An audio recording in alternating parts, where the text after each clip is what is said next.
Welcome to the show. Hi, I'm Randy Jeffers, and we are live from the entertainment capital of the world, Las Vegas, Nevada. Well, we are in for a treat today. We have with us the hip-hop legend himself, Kurtis Blow, and rapper Kurtis Blow Jr. So welcome, guys. All right, thank you. My goodness, it's not every day you get to talk to a legend and a legend to be, so welcome. It's just what an honor it is just to have you guys here. Well, thank you. It's my pleasure to be here. Thank you for having us. Well, I think probably everybody knows who you are, and you were the very first hip-hop artist to have a major recording contract, right? Correct, yes. Back in 1979. Oh, my goodness. Yeah, I was blessed and fortunate to be the first rapper signed to a major label, and that was Polygram Mercury Records. And as I look back to those days, that was something that was really, really special because, to be signed to a major label means you get major press. Yeah. We had a major office in every major city in the world. So as a young college student, I worked the system. And the first thing I did was I went to the publicity and promotions department and said, look, I need to visit all of these offices. And I did the promo tours, and they flew me all around the world to all of these offices. And I went to places like, Paris, France, and Tokyo, Japan, and, London, England. And when I got there, it was like they had it set up at every office. I get there about 12 o'clock. So from 12 to 5, they had set up major press. So from print media, newspapers, and radio and television, and all of these interviews back to back to back throughout the day. And Wow. it was recorded and documented, as I would get in and travel into these different countries. And it was just an exciting, dream-like world, just doing press, the whole gamut of press, going all around the world, traveling with Polygram Records. And a big shout out to Beverly Page, who actually set it up. She was the girl who actually set up all the interviews and all the travel and everything. And she actually got me that first national commercial for hip hop. It was a Sprite Really? commercial. Yeah, she hooked that up for us. So Now, was that in the late 70s? that was 1984. Actually. Oh, 84, okay. Yeah. And I remember that commercial. It was so cool, just seeing yourself, a young guy. I mean, his Rambo on TV, the movie of the week. Yeah. Right? Right. The first commercial out of Rambo is my Sprite commercial. Oh, my and I'm goodness. like, oh my gosh, this is big time. So you were living large, huh? Yeah, man, a good feeling, a blessing, total blessing. I'll bet, yeah. Well, I can't wait to get into this and hear more stories. But Kurtis Jr., I want to just ask you, you kind of grew up in this world, right? Yep, From the time you were born, I guess your dad was famous, and it's pretty regular to me. yeah. Now you're a rapper now, and Yeah. have a record out, a couple Yeah. records out. I'm working on my third project right now, titled Cloud9. Yeah, man, just working, every day. So what's the difference between a rapper and a hip hop artist? Or are they the same? Or is there a difference? I would say they're the same. Yeah. I would say they're the same. Definitely a rapper is a hip hop artist, but there are more hip hop artists than rappers because hip hop is the basic culture, way of life for people who love and cherish the elements of the culture. Rap is one of the elements. Really? So, Okay. you can be a DJ, which is one of the elements, and you're a hip hop You're a artist. hip-hop artist. I see. Dancing. Okay, that makes sense. And along with b-boys or break dancers, those are hip hop artists, and of course our graph artists are artists for sure. So you can be a part of each element and still be a hip hop artist.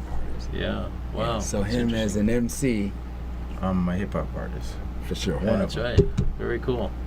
So, in the 1979 era, there was that just started it all, right? That's when now everybody's that's famous in music. I think is in hip hop some way or another, right? But that had to be really. You were kind of lonely probably at that time, huh?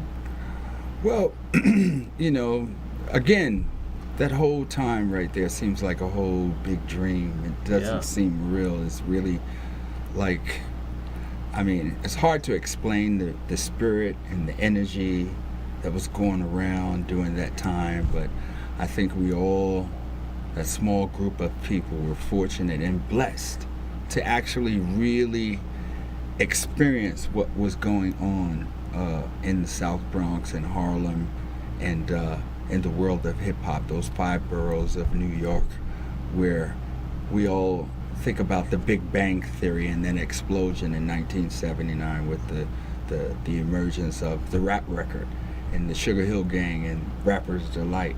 That record right there started it off. I mean, every car, every bus, every train, every cab, every boombox, every radio station was playing this song 24/7. We still don't know how many records it sold. Some say 17, 18 million. But Wow. it gave me the opportunity as an MC who had been doing it for 7, 8 years now, you know, in streets of New York, around the 5 boroughs of New York, as a local artist, like local bands, you know. And then here comes this opportunity to make a record with the Sugar Hill Gang opening the door with that big record. And so that was what we call like the Big Bang Theory or the explosion of hip hop that really started it off and gave us all an opportunity to make records and follow suit. And you know, our hat goes off to the Sugar Hill Gang. We owe them so much. Absolutely. Now, hip hop is pretty much strictly American, right? I mean, it didn't have the British invasion like when the Beatles came, and it all started here, right? Yes, Yeah. it is bona fide American culture, Yeah. incredible, miracle, mystical, magical situation that happened on the streets of New York City. You know, South Bronx, Harlem, you know, places in Brooklyn and Queens. I mean, every borough can attest to contributions in the genesis of hip hop. But you know, we all like to say, you know, the birthplace is the Bronx. Is the Bronx? You know? It's definitely gone worldwide now, though. It's Yes, everywhere, right? and, It's all over the and world, right? it's a global situation. So Yeah. wow, this thing just. I mean, we look at hip hop. We live in a hip hop generation. This is the #1 music in the whole entire world. Yeah. Yeah, Absolutely. and just surpassing country and western this year. And 25% of all music streamed is hip hop. It's phenomenal to think about. Phenomenal. That. You know, Yes. you know, the other thing that's phenomenal is to think that you started out in 1979. I mean, that's 40 years ago. It's just. Wow. I mean, it doesn't seem like it's been around that long, but I guess it has, huh? 40 Yeah. years, my goodness. Yeah, I mean, who would ever think? And the fact, even that, you know, being around in hip hop 7, 8 years before the first record came out. I mean, a lot of cats are now claiming, I think it's 45 years. The start of hip hop is 1973. That historical party up at 1520 Cedric and Cedar over there in the Bronx with Kool Herc. DJ Kool Herc giving this monumental party, back to school party with his sister Cindy. And so that party was the actual start, our start, August 11th, 1973. My So goodness. we're claiming Pinpoint it. 45 years now. Wow, that is phenomenal. 45 years. Now, let's talk a little bit about your roots and let's trace it back. You grew up where? I grew up in Harlem, born Okay. and raised in Harlem. Actually, by way of Queens, I actually lived in Queens, New York for 2 years. And when I turned 2, my mom actually, I was living with my aunt out in Queens. And then to move to Harlem when she got better situated. And so I grew up, born and raised in Harlem, moved to the Bronx when I was 17. And got my own apartment and lived there for about 12 years or so, and then moved out to California to raise a family and get married and slow down and have kids and become normal. So you got it was early '80s, I guess, when you got really famous, right? Yes. Yeah. My first record came out in 1979. Signed Christmas Rap. Oh, shout out to all the radio around the country. Thank you for making that song a classic. They play it every year, like Nat King Cole and Run DMC's Christmas in Hollis. You know, mine was first. But I thank you guys because you made it a classic. And so since then, 1980, and we released The Breaks, which was the first certified gold rap song for the history of hip hop. And from there, man, it was just, record after record, just having a career, release 14 albums. Have over 14 albums. I have over 200 rap songs without profanity. That's my claim to fame. I'm the happy rapper, and I just thank God and all of the people out there. I don't have fans anymore. We've come of age, so now I have friends, a lot of friends. And they all feel like they know you and they grew up with you, right? They have supported me, yes. All these years, I thank you. Without people like you, there could never be brothers like me. That's my motto. Now, you mentioned no profanity, and you take pride in that. Now, tell us a little bit. I know you're a minister. You have a church, right? A hip hop church. Tell us about that. Amen. Yes, the hip hop church was an experiment we tried after I became a born again Christian in 1994 with Pastor Jack Hayford out in Church on the Way. You've seen him on the Trinity Network many a times. He's a very, very famous minister and my mentor. I came of age. It all started like a transitional period, a period like, how most people say they were hit by the Holy Ghost and knocked them on their feet and they start shaking and and God came into their life. But it was a gradual thing for me because, well, first and foremost, I consider myself a practical, logical man, and big on science, technology, and so it took me a little time to buy into this whole spiritual element and religious way of life. So I started out reading the Bible, and once I got to the Bible, I was hooked. So I started going to church more, and then the Bible studies at my house, and eventually I started a ministry going back to New York and ran into a pastor who gave an event where he wanted to honor all the pioneers of hip hop. So I got my buddies together and we went up to this church and they were rapping and gospel rap, and they all gave us Bibles and plaques and stuff. And it was a great event. So I said, wow, man, this was such a great time that we all had. It was amazing. And we should do this again. We should do this every week, by the way. And he was like, oh, wow, that's a great idea. I was like, let's start it. Let's start a hip-hop church. And that's how it became about.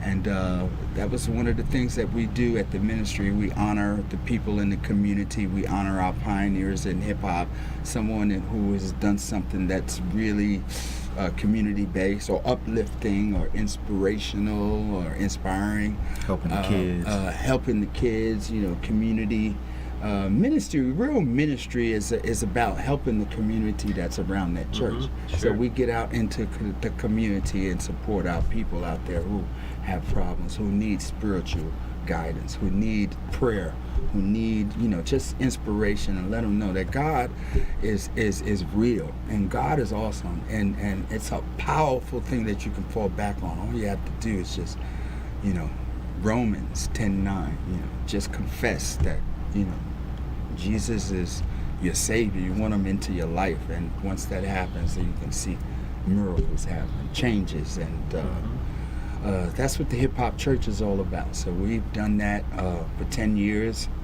Started in 2004, around that time, and it's coming back. So the hip hop church is coming back because I moved out to California, and then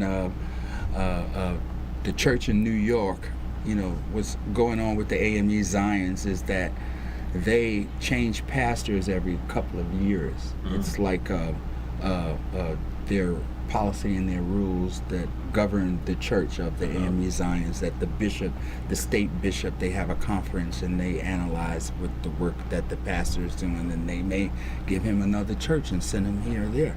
So we have a new pastor that's at the AME Zion Church, the OG church, and they want to bring back the hip hop church. So coming in May is going to open back up the hip hop church.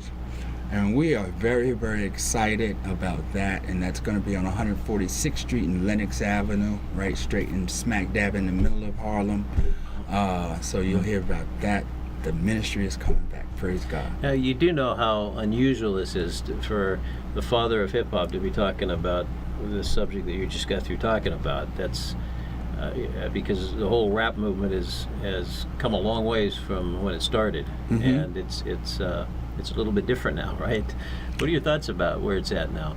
Well, that's the whole thing about God is amazing. Yeah. And my personal testimony is it took some amazing grace to save a wretch like me, because I was a general in Satan's army. All right? And believe me, I can talk about sin till the cows come home, about the things that I've done and witnessed and seen in this world. But, you know, the awesome grace of God, I mean, God slow walked me. And that grace, we're talking about that grace. He knew the plan that he had for my life way before I was born. And he's just like, okay, you know, I'm patient during this time with Kurtis. Kurtis is going to see this light. I know. And I didn't know it at all, but God knew. And that's why he was patient with me, saying, okay, he's going to have a testimony. He knew before I knew. Amazing grace to save me. He's awesome, because I was out there. Yeah, I'll bet. Yeah, what a story. Well, Kurtis Jr., tell me what's your favorite story about your dad? Favorite story. Oh, the Bob Marley story. Bob, I knew he was going to say it. I knew it. Now there's a legend right there. Yeah. I like the Bob Marley story. You should tell it. Well, Bob Marley, my hero. So on the Commodores, right? The Commodores tour, Lionel Richie comes get the young rapper, and so this was your first experience on the road. First experience on a major tour. We talking about all platinum tour, right? Yeah. We doing 100 shows around the country. So we're touring. I'm meeting everybody. Cameo. I'm meeting Stephanie Mills. Diana Ross came out. So we are getting close to the New York show, right? And so the promoter comes to me and tells me, look, we're not doing that good with the ticket sales, so we're thinking about adding this other new act on the show to sell out, and we're thinking about adding this guy, Bob Marley. And I said, who? Bob Marley. He's a reggae artist. He's incredible, a legend. I said, okay, no problem, you know. So they added him to one show. Sold out in 15 minutes. Wow. They had to add a second show. Second show sold out in 24 hours. Boom. They had a third show. It sold out. We have 3 shows, sold out shows with Bob Marley on the bill.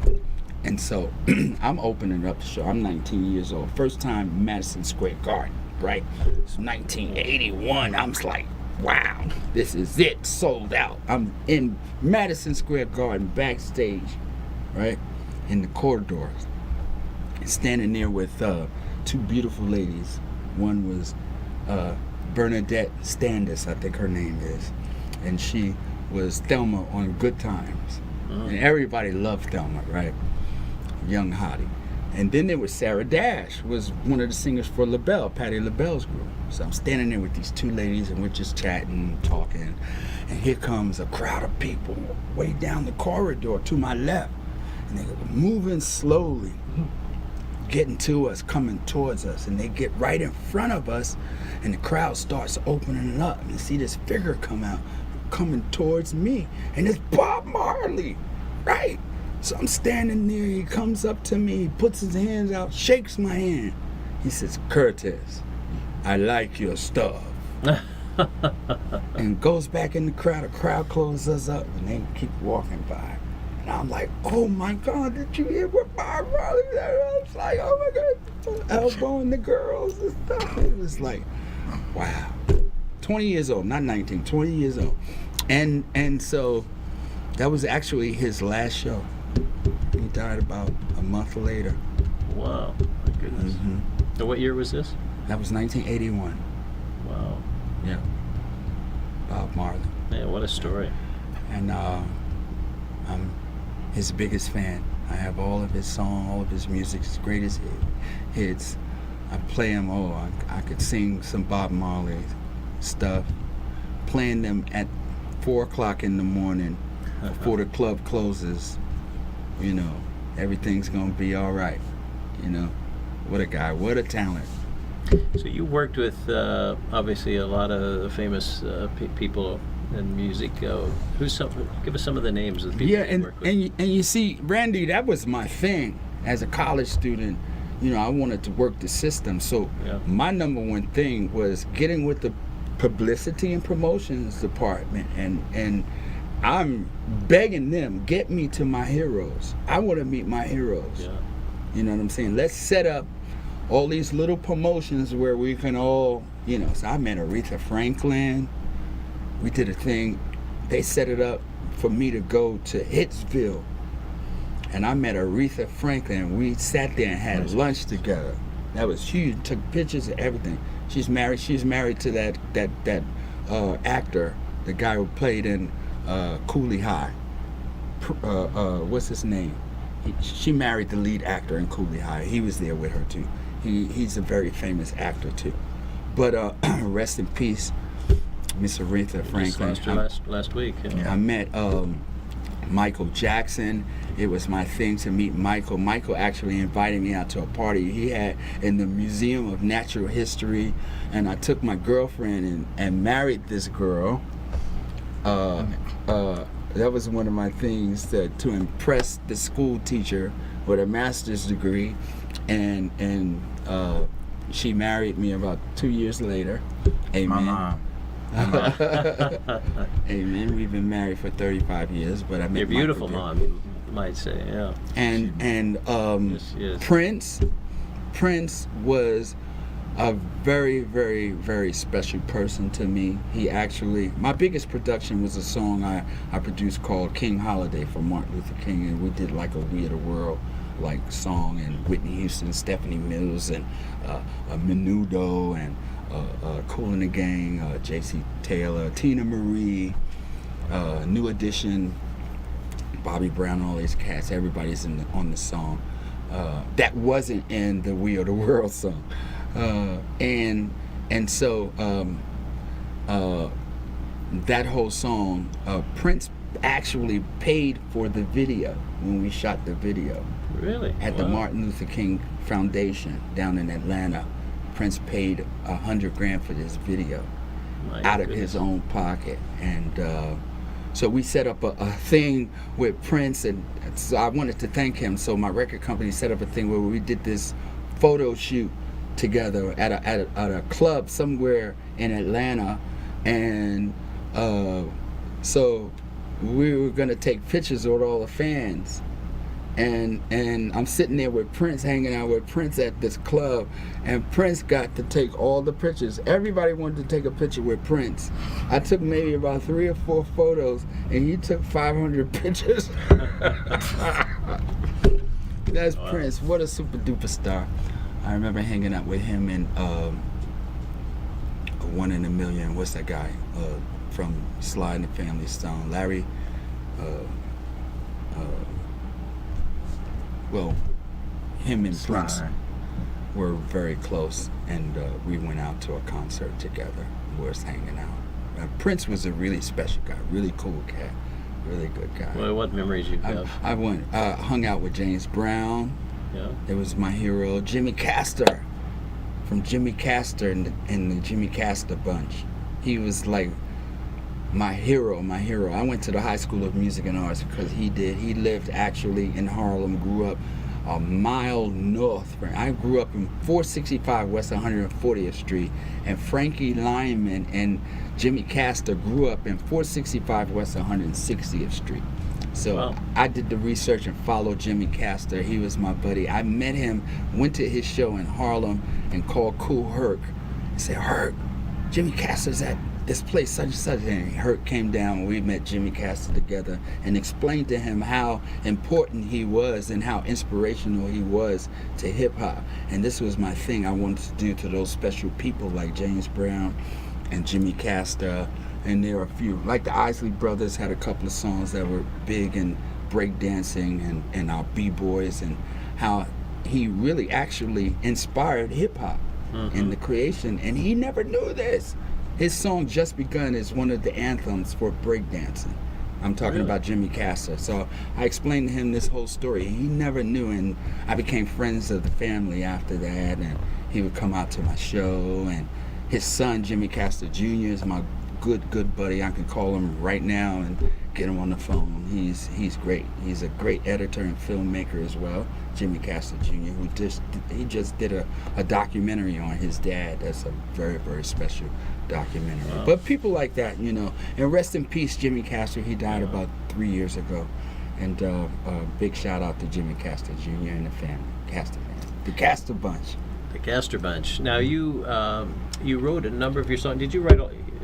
You probably didn't write all of them, but you wrote a number of them, right? No, over 200 songs, but I'd say I definitely more than half, about 120. Really? Mm-hmm. What's that like? What's that process like to? But how does the song start? It can start many ways. Songwriting is sort of like spiritual or mystical, magical. So sometimes God gives you this creative spirit, and you'll just write a song, take you an hour. Sometimes it takes longer. Sometimes you'll have the track in front of you in the studio, and you'll write your lyrics, or you have it at home. It'll take you 2-3 hours to write your lyrics. Listening to the music will inspire you. Or you'll start from scratch. Oh, son, he's a great writer right now. This guy writes. I work a little bit. You tell me. You write more than I do. It's pretty much different ways. The way I like to write, I hum to the beat a little bit and kind of get like a flow. So you write the music pattern first? I just hum the melody, and then after come in and put words to that melody. Wow. So, but the first melody I do, pretty much I stick with that, and then fit in words. You know what I mean? Build a song after that. But you see what he's saying? He's saying the flow. Sometimes he'll write the flow. I hum the flow, which is the rhythm patterns of the rap. Mm-hmm. See, when we rap, it's a rhythmic thing. So we call that in poetry. It's called the meter. Right. So you count the meter and figure out scientifically with the number of bars and 4 beats in a bar, and then 16 bars you have a verse, right? So, but within that 16 bars, the meter, the rhythmic patterns of the words, he writes first. The flow is important in hip hop and rap. Mm-hmm. Now, in regular songwriting, it's not that important. When you're singing, your rhythm is important, and sometimes, with this new trap sound, you see the R&B artists are singing the rhythmic patterns of the trap rap. Mm-hmm. Am I right? Yeah.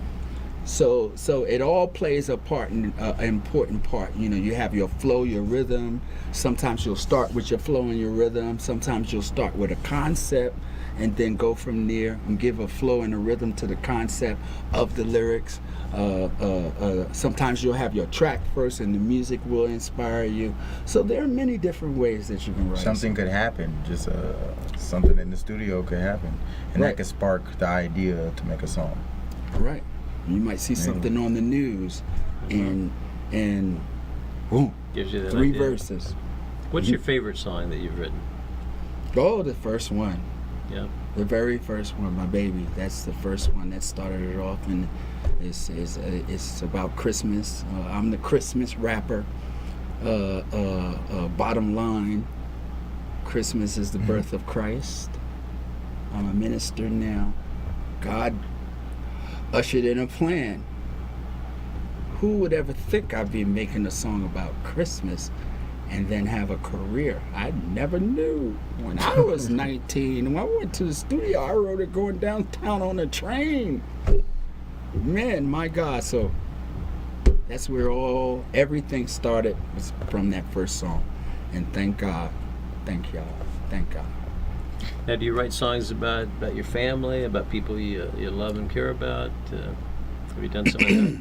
Yes, I've written all kinds of songs, all kinds of subjects. It was my thing in college, and this was something I figured out, practical study and taking the culture into the classroom, and the classroom into the culture, and coming up with this philosophy and putting rap into boxes. Like, I'm a communications major, so speech broadcasting and speech rap is like speech, right? That's the analogy. We're orators, we're public speakers, we are rappers, we deal with the oratory, and then when you deal with the oratory and communication, the number one thing in communications is how we communicate and speak. And so you have this art of rhetoric. In the art of rhetoric, how do you persuade people to agree with your contention in public speaking? You have many speeches. You have a demonstrative speech, which is one that talks about different subjects and gives out information, like basketball or Christmas. You have your political speeches. I've done many of those, and put these speeches into boxes and call them raps and make rap songs out of these different categories. So you have your inspirational speeches at pep rallies and things like that. Go team. That's like to inspire people to party raps. Let's have a good time. Sure. Throw your hands in the air. Here's one for you. An extemporaneous speech is one that's not written. It's off the cuff, as we say in public speaking, and that's just like A freestyle rap off the top of the dome as I roam right here on this microphone, spitting this stuff right to you. Kurtis blow, it's the boogaloo flu. So, You've said that a time or two before. Yeah. No, these are categories. These are boxes that I came up with, analogies that I came up with, the actual, philosophy or the rap theory that I came up with the different subjects, and it became the basis of my first 5 albums. So I pull out of that. I was the first to do the first country and western rap. Also fusing with different forms of music was big Bob Dylan song idea. Just fusing with rock. I was the first to do rock and roll rap before Run DMC. I was the first to do, like I said, country and western, man, big time. I love this song called Way Out West. Google that song, Way Out West. You'll hear me do a country and western rap talking about Ganymede and how he didn't want to dance, but he ran into Kurtis Blow, and it became like they had to take him out in an ambulance. Okay, that's Ganymede. Tell us stories and stuff like that. Big on that. So that became the basis of, and that's my claim to fame. Putting hip hop and coming up with the rap theory and using college and the education to actually bring the theory and come up with a philosophy, come up with a science, to come up with, the actual practical study and bringing the culture into the classroom, and the classroom into the culture. Now, I heard you mention a minute or so ago about basketball. You had a famous song about basketball, right? Yes, and wow, I just want to say a shout out to my wife of 35 years, because actually a female, yes, a woman came up, now, my wife came up with the idea of me doing the song Basketball. Wow. And I take my hat off to her, because she explained it to me. She came up to me and she said, look, you should basketball is the number 1 sport right now. It's coming up. I said, no, babe, I think football, but I'm telling you, basketball doesn't have a theme song. Baseball's got a theme song. Take me out to the ball game. She actually sang that song.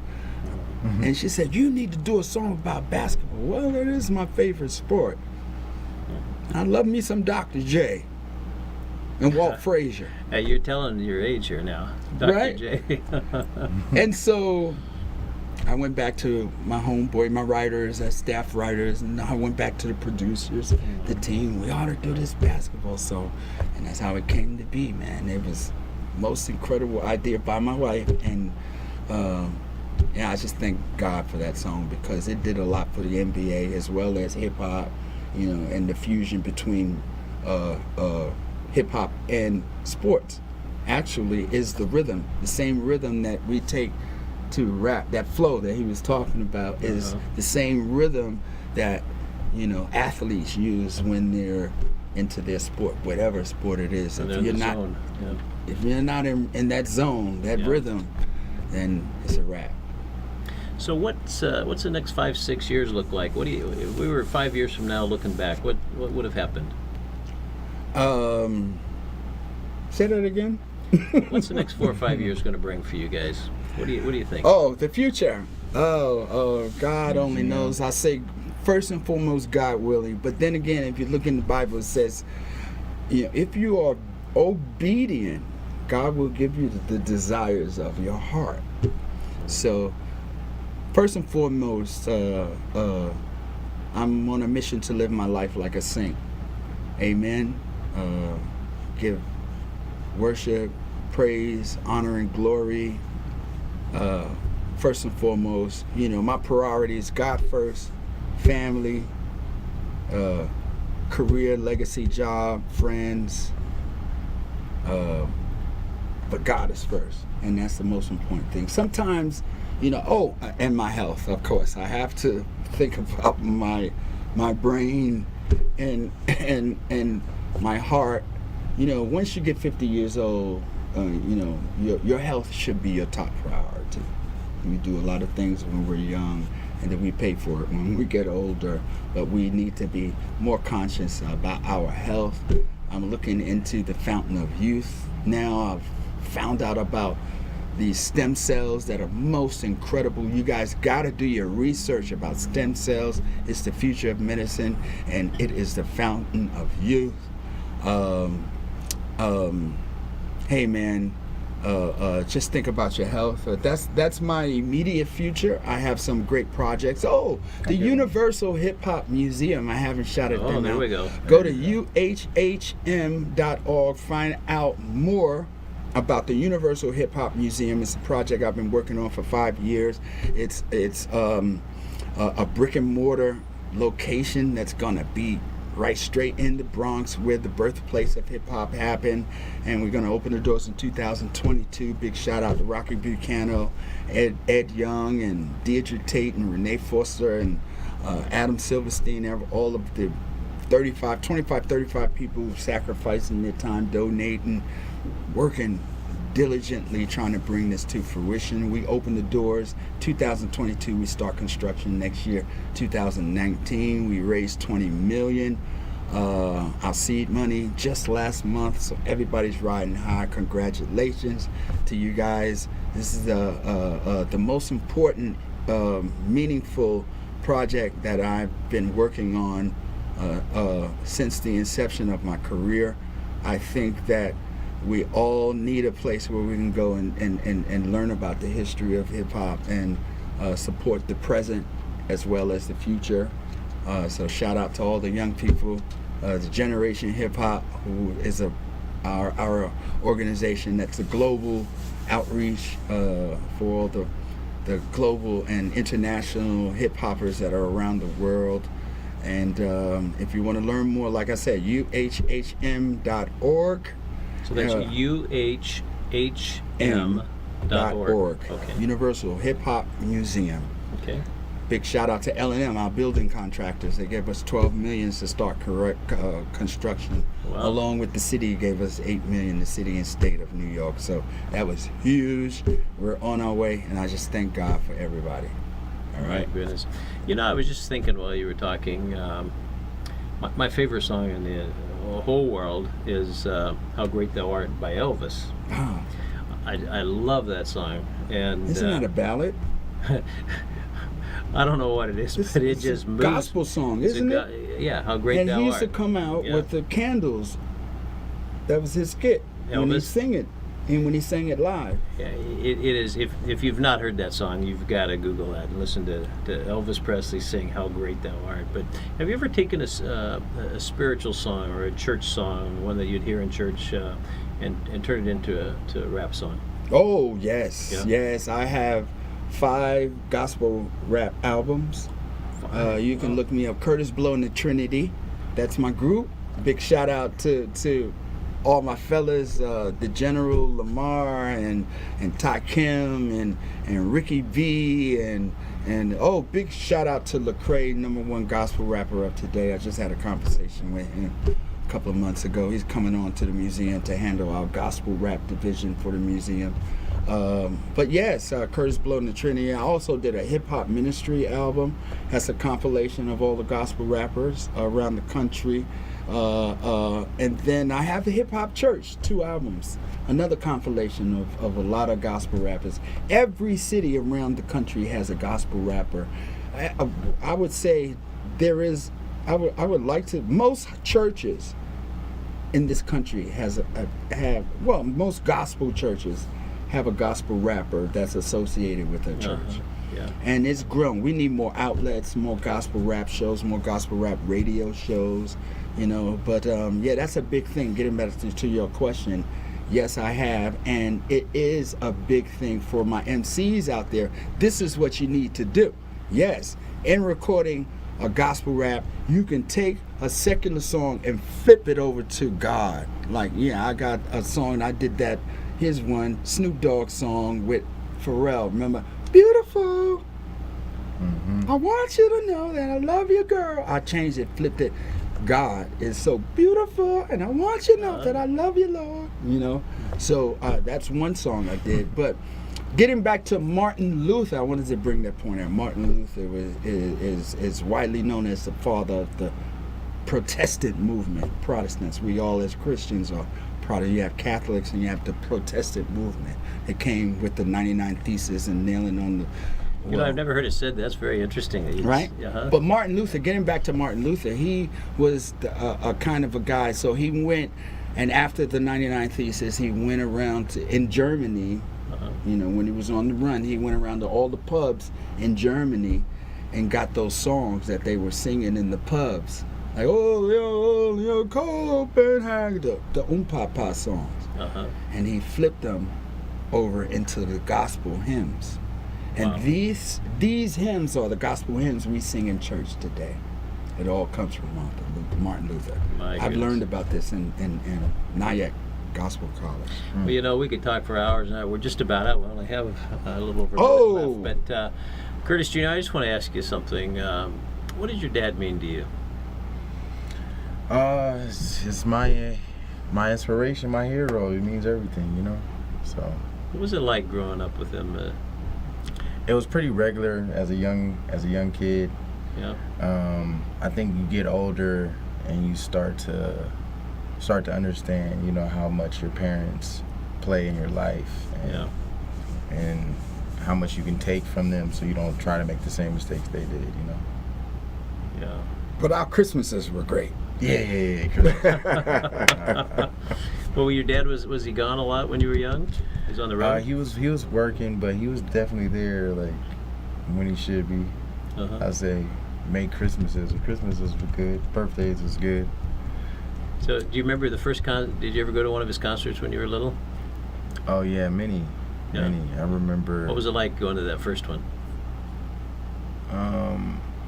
To be honest, I used to be scared of the crowd when I was really small. Like, it's incredible that you can go and like stand in front of all those people. I used to be like, wow, that's crazy. But now I'm on the stage. Now you do it. It's he has more energy than I do. What a guy. Yeah. Great performer. Oh, that's great. Excellent. Well, this hour went so fast, but listen, we got to have you back on sometime next time you're in Las Vegas, and also next time you're doing a live show, let us know so we can come out and see you. Amen. And well, thanks so much. It's just been, what a great show. Just My pleasure. really great meeting you guys and getting to know you a little bit. So Yes, sir. thanks so much. Thanks for joining us. We'll see you next week, same time, same station. Bye-bye, everybody.